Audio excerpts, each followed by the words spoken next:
Good morning, everybody. This is Geoff from Chemometric Brain. Thank you very much indeed for your time this morning, this afternoon, or this evening, depending on which part of the world you're on. It's very much appreciated. There are still a number of people joining the call, the webinar. If I give them another 30 seconds, maybe a minute to join, and then we'll start at that point then. So if you just give us about a minute and we'll start the session properly. Thank you very much.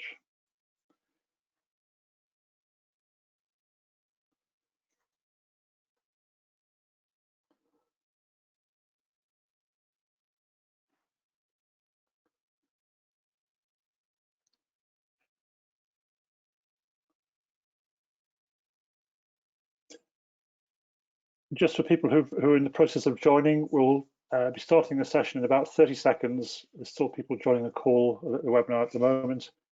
So just bear with us. We'll be getting started in a moment. Thank you.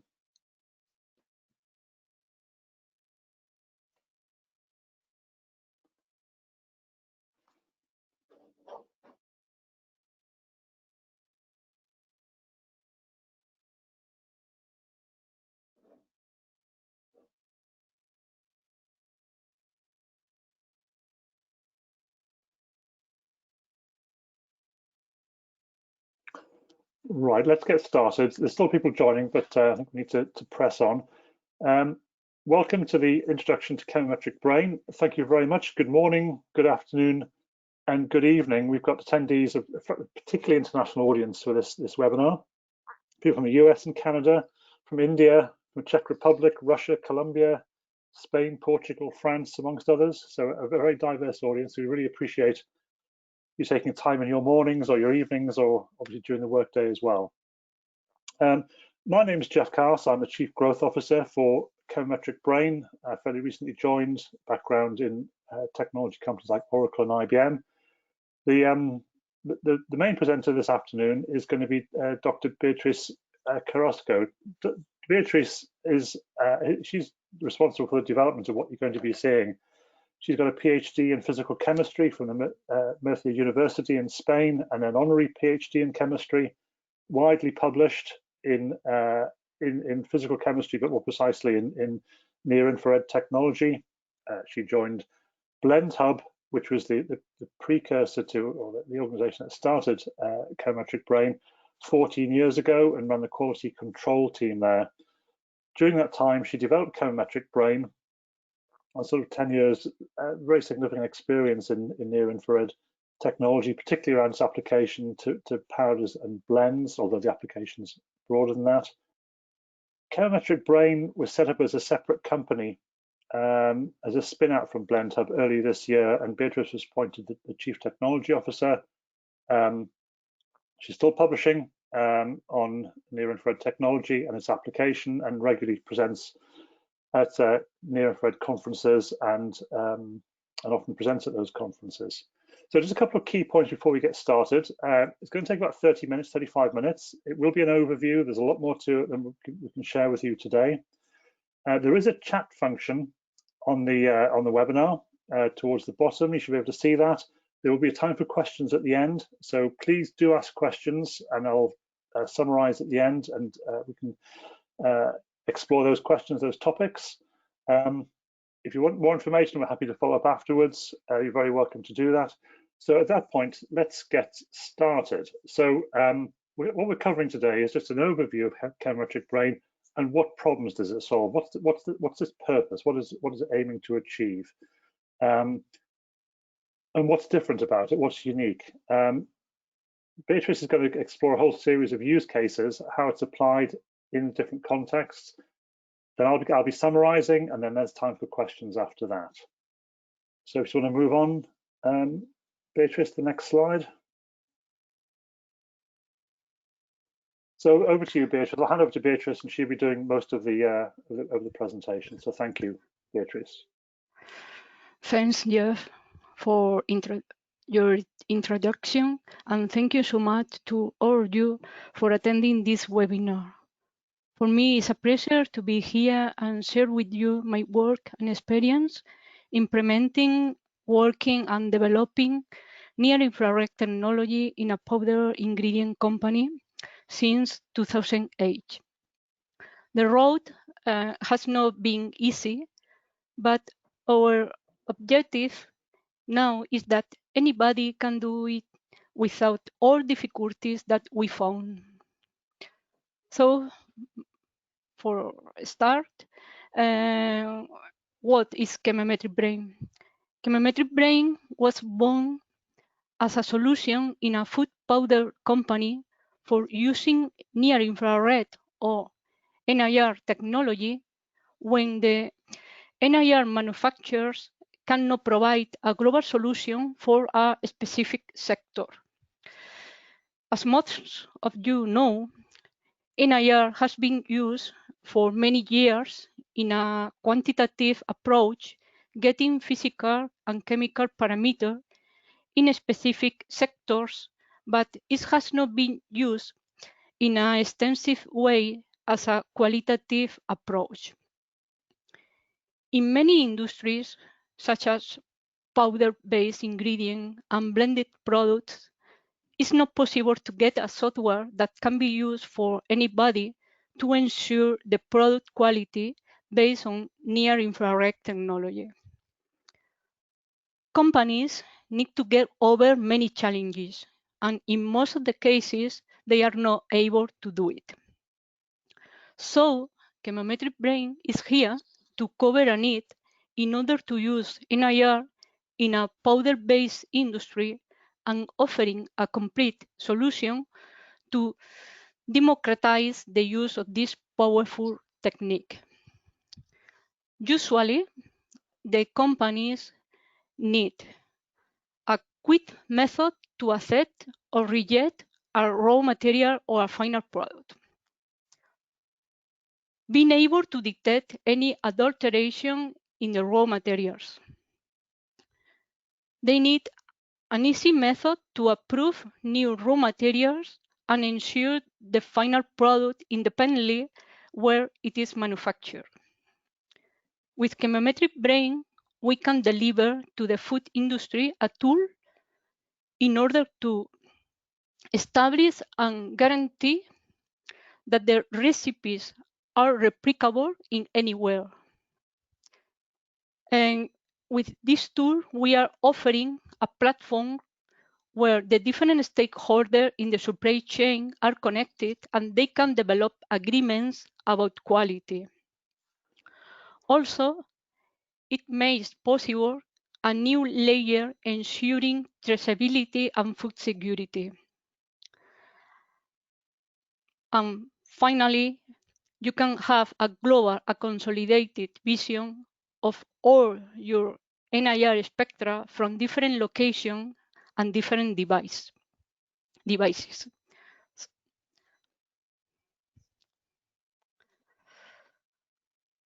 So, bearing in mind that the 40% of the world's food is powder, and powder food has some characteristics that make identification difficult, in a factory, you need to be sure that the powder ingredient that you are receiving is always the same. It has the same quality. Also, it's important to be able to control the homogeneity of the blended product. You need to control every single batch that you receive, increasing in this way your food safety level. And it is ideal to have results in a few seconds and be able to make decisions very soon.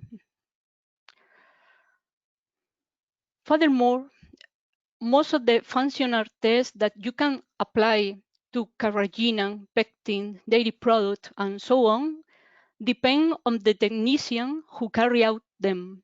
So an objective analysis is always welcome.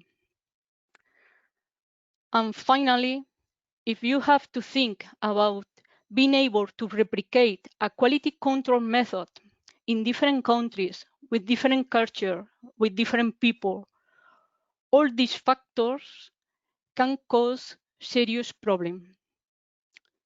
So our proposition is to simplify the qualification of product and improve the traceability, the food safety, and ensure that the raw materials received and the manufactured product meet the specification.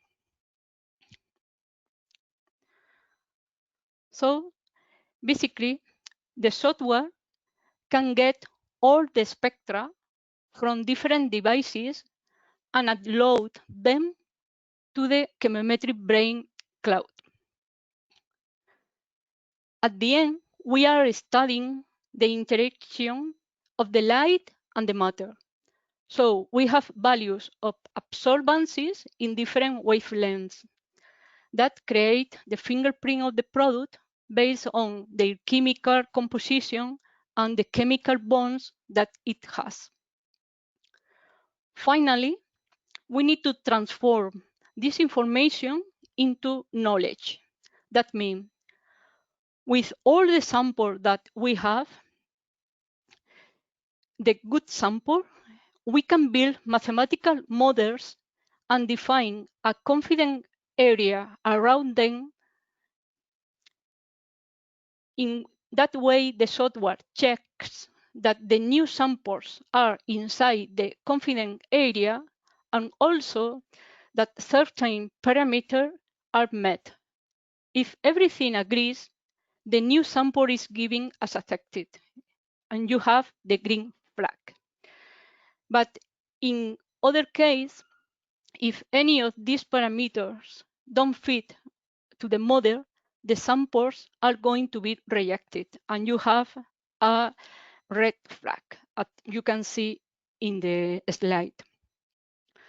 So at the end, you have a large database of NIR spectra plus mathematical algorithm in order to have quality digitalization. Okay. I would like to share with you some examples that can be representative about the power of this technology. First, we have the same product here. It's a blend of ingredients. The original product is the red dot. Each dot is a different batch. And in the blend, you have an ingredient that is maltodextrin.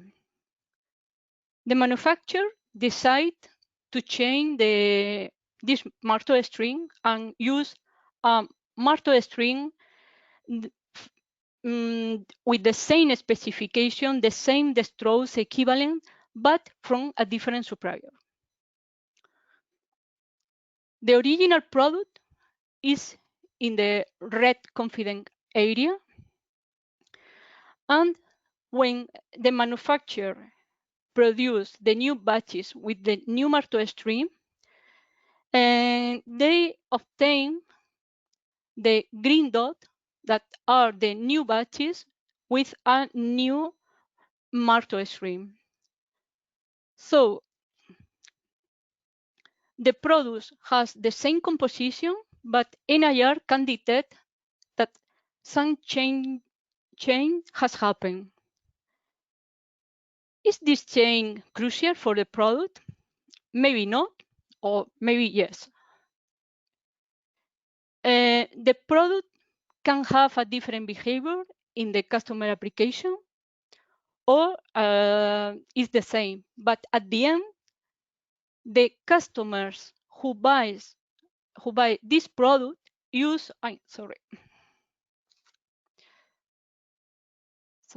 okay. The customer who buy this product use NIR for analyzing it, and they can detect it that something has changed.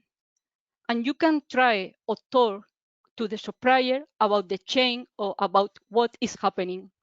Otherwise, with a traditional method, the customers couldn't see anything. They are blind.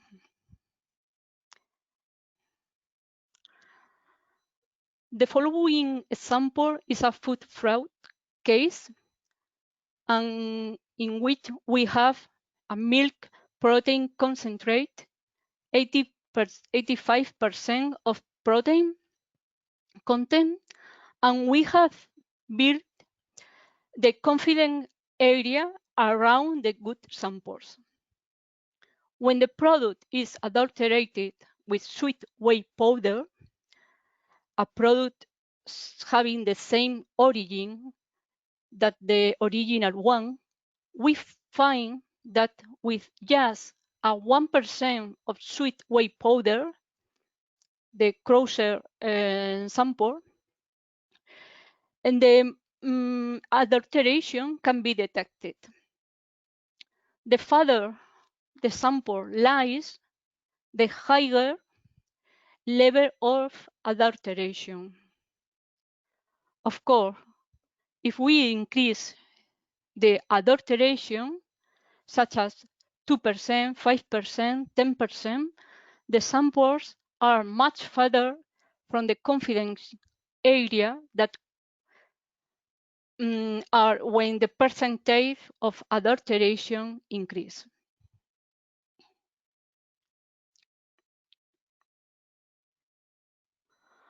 Moving on to the case where we have the same product, WPC, whey protein concentrate, 60% content in protein, but from different suppliers. Observing this plot, we can see that the batches supplied by the supplier number 1, the green ones, are the most different between them. The supplier number 4, the orange one, has the most homogeneous product. And the suppliers 2 and 5 are very similar. One possible cause could be that they are from different distributors of the same manufacturer, or because they share processes on raw materials.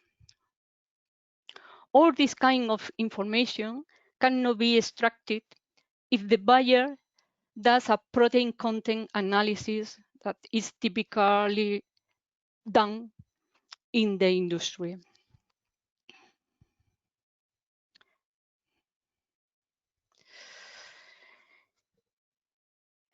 In the next example, we can see a revaluation example. What means? NIR in spectroscopy can be useful to determine the shelf life of the product. The day 1 after manufacturing it, the sample is in the position highlighted in pink in the plot here. 2 years later, if we measure again the sample, the new measurement is out the confidence area, is the light green dot outside the ellipse. That means that some chemical process has occurred in the sample. That can give you an idea about the product time evolution and have more data to make a decision. This is not possible to do in this product because it's a blend of pectin and dextrose and it's very stable in the time. But you can see it using near-infrared spectroscopy. Following with the age sample, we can see that NIR can see the age dependence. That means if you analyze the samples in one specific moment, some of them older than others, we can see how the old sample are placed in an extreme of the confidence area, and there is a trend in this direction and with the age. Here we have the old samples and the new sample are in this position. When we analyze fresh sample, just manufactured, we can see that the new batches are close to the new one. That is correct. Is the expected value. So NIR can see the age in the sample. Finally, another important issue is to get the blending time needed to get a homogeneous blend. If we start to blend and we stop the blender at different blending times, getting samples at different point and different level in height of the container, we can study the homogeneity of the blend. The time in which we get the smallest confidence area will be the optimum blending time. In the plot, we can see how the best homogeneity of the blend is got at 6 minutes, while at 4 minutes and 8 minutes, you have a bigger confidence area that means less homogeneity.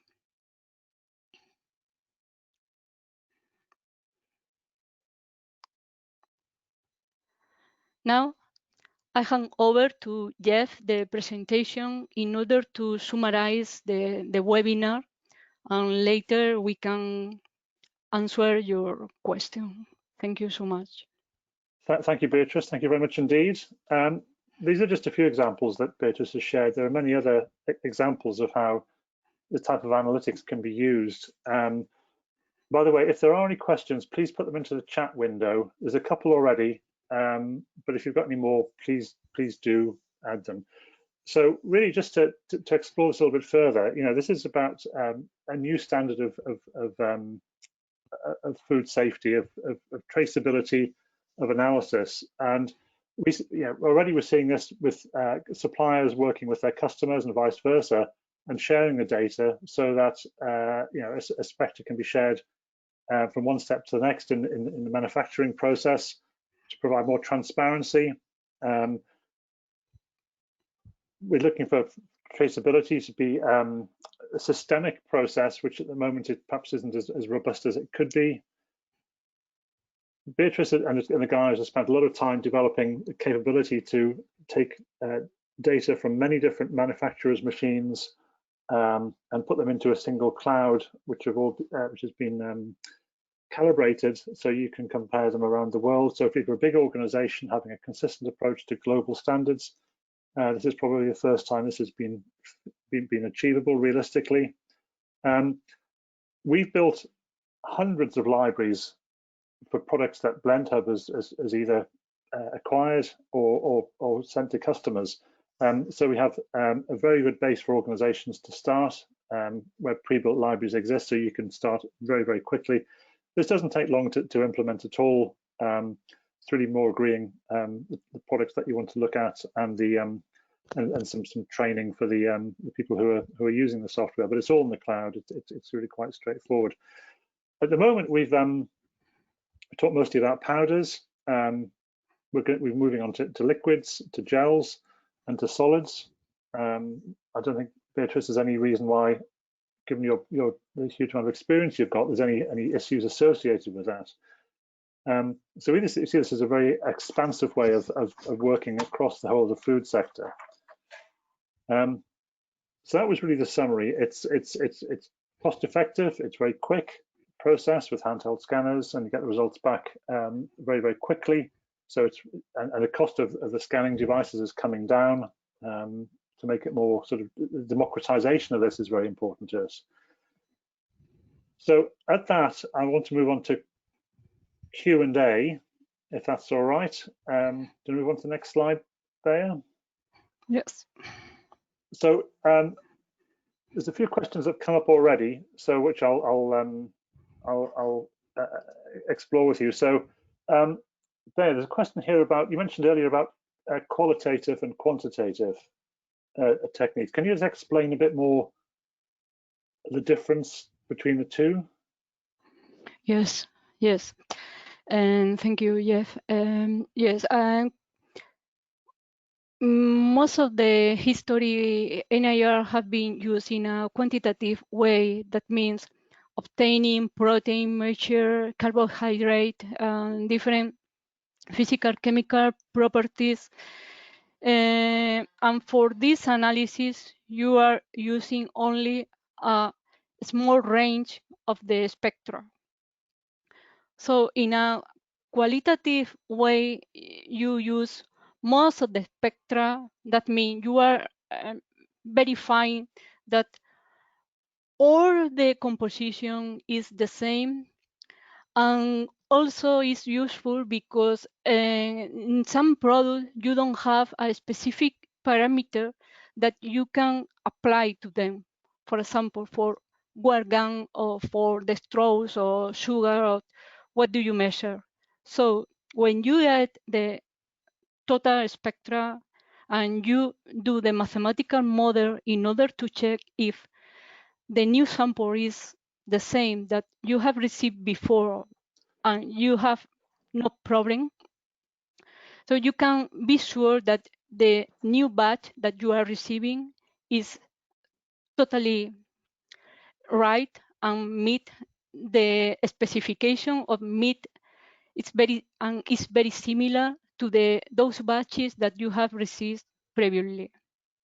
That is the idea, is having all the spectra or take only a part of the spectra where the protein absorbed or where the moisture is, and is less specific, quantitative, but can be complementary. Can the qualitative give more information? There's another question about cost, and which I'll answer this. So the cost is this is deliberately intended to democratize access to this type of technology. So we recognize that there are many small to medium-sized food companies who can't access this kind of expertise at the moment because they don't have the QA skills or the research skills. So it's very applicable to smaller organizations. Obviously, bigger organizations, they see other benefits like consolidating the spectra, and they've obviously got a bigger product portfolio in terms of raw materials and finished goods. So it scales very well for big organizations. But as I say, the core of this is democratizing this technology. With the price of the hardware coming down, that helps enormously because it becomes more accessible, and for smaller companies, they can lease the technology. There's always a question around making sure you've got the right technology, because obviously the cheaper it is, that perhaps the less quality it is, the less broad the spectra or the less resolution you have in the spectra. And we can help organizations think through perhaps what the right type of device is. But having said that, let's say the prices are coming up. There's a lot of new companies coming on the market, which we're working extensively with. One last question, I think, there's a question here about the science behind it, and I know you've been working a lot with various research institutes. Can you explore a bit about how the thinking's grown to get the science and the mathematic models right? It has been a little difficult to develop all the mathematical method in order to get applied result, because we have been researching about how to get applied information to be useful in an industry. And the good thing about the software is that it has been developed in an industry for meeting the requirement that the industry has. So we have been working with different research centers along these years in order to get the best method to have the information, the good information that we need. And in the company where this software has been tried for more than 5 years, and they have reduced the non-conformities. They can be sure that the product that they receive is the same, and give confidence and give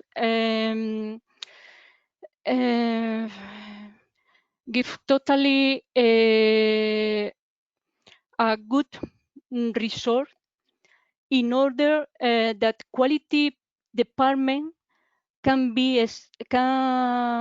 sleep well in the night. That was our main target at the beginning, because it's very difficult to control a factory where you have many ingredients, you have many control methods. It's almost impossible to be able to analyze each single batch that you receive, each single batch that you produce. So the technology, in only a few seconds, can give a result and can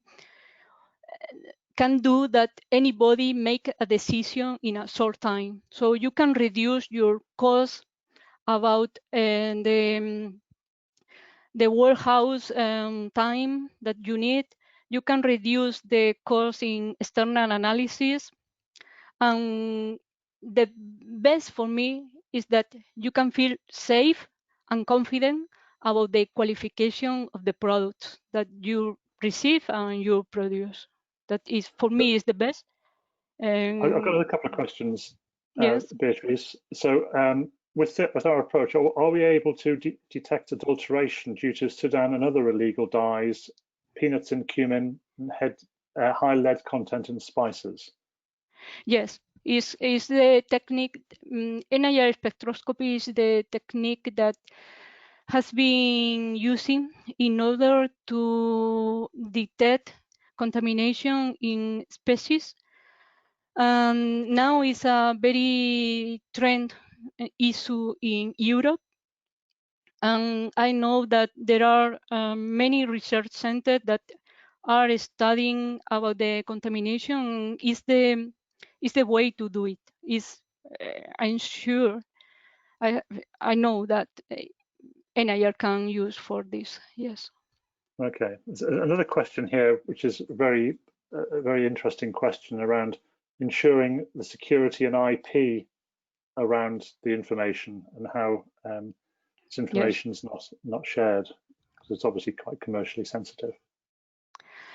Yes, the Spectra are all in a cloud, and the IP about the final product, Spectra, is always from the industry that upload this Spectra.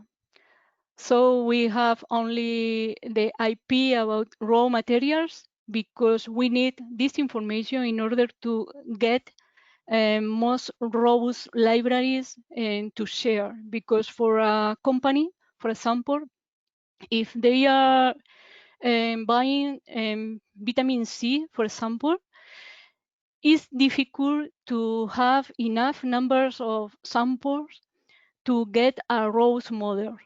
So our target and one of the reasons to offer libraries is to put in a common model all the vitamin C that we receive from different buyers. And even if the supplier can allow the vitamin C batches, can allow us to have a robust model that we can offer to our customers.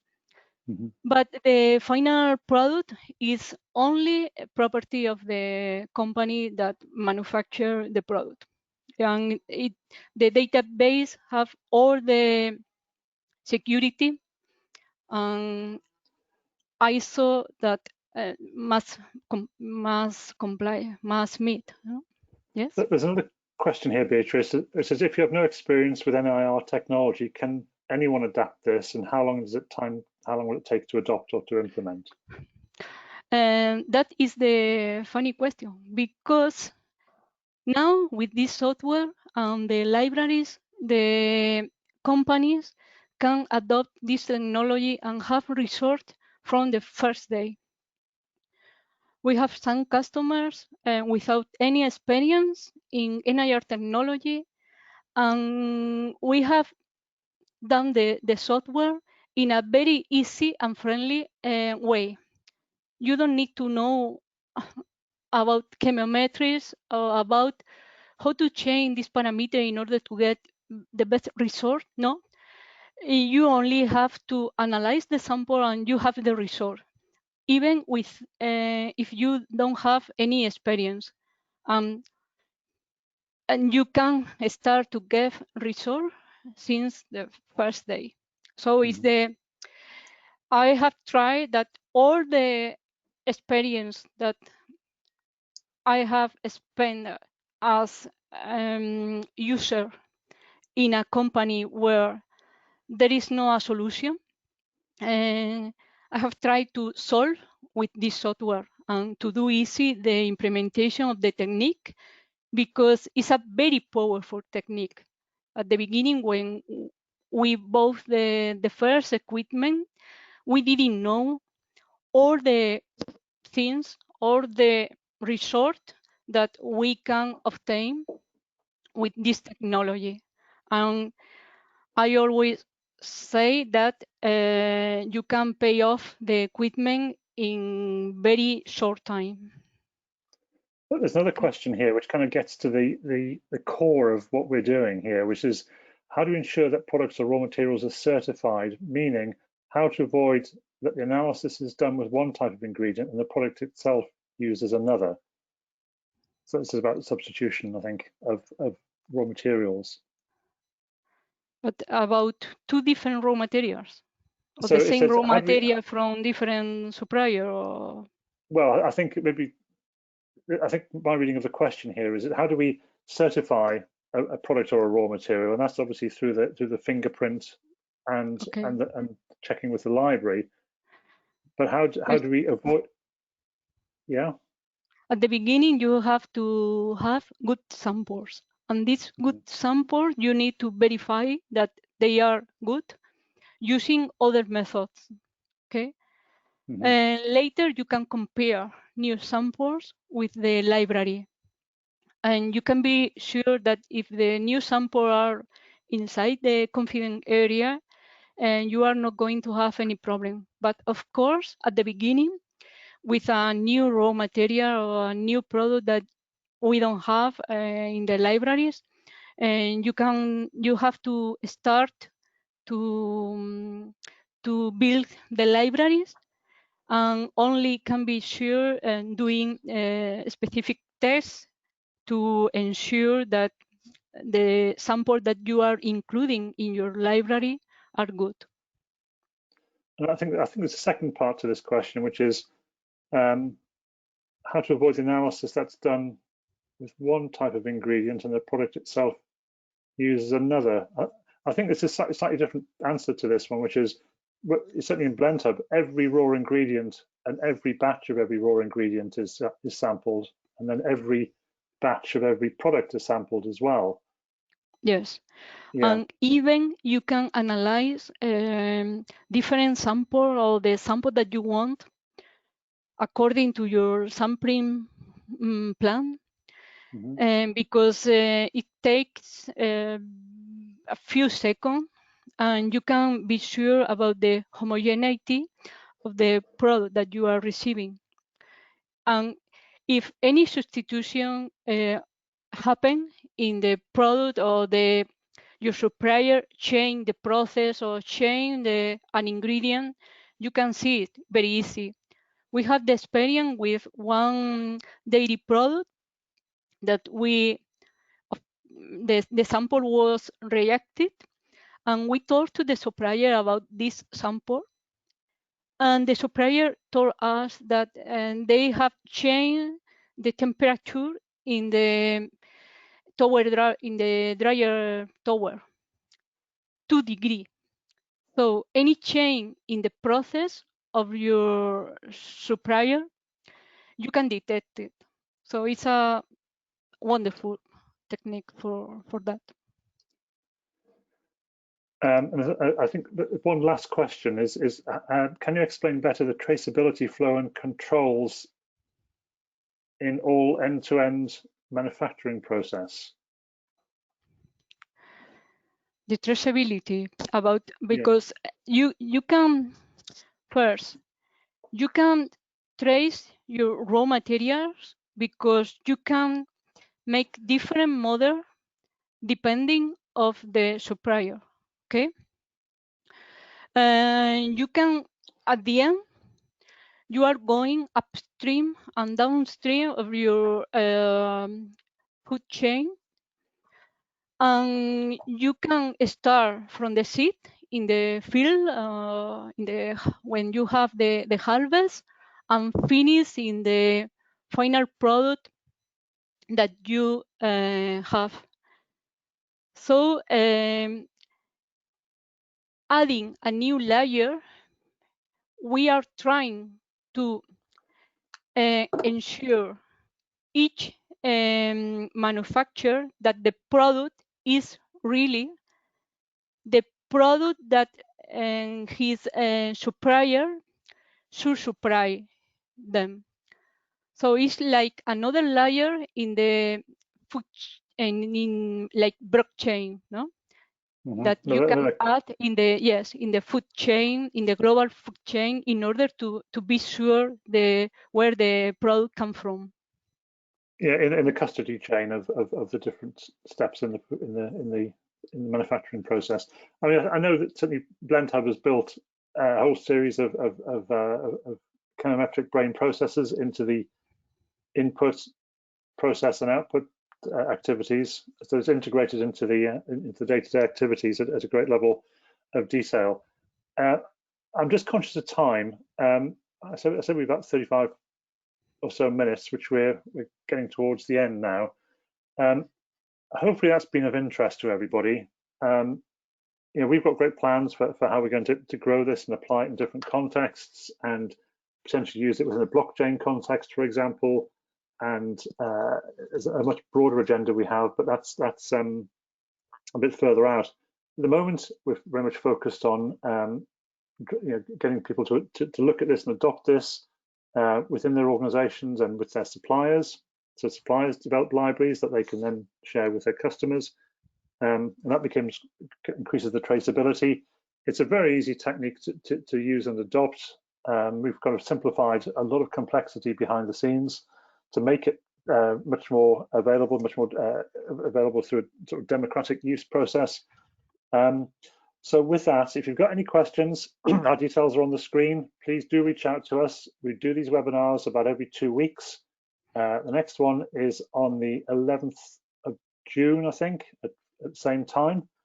I'm conscious people have dialed in from the US going west and as far as India on the east. So we really do appreciate the time and trouble that you've taken. And there's lots more information on the website, and there'll be a lot more news coming out soon as to what we're up to. So thank you very much indeed for all your time, and we hope this has really been of value to you all. Thank you. Thank you. Thank you, Beatriz. Thank you.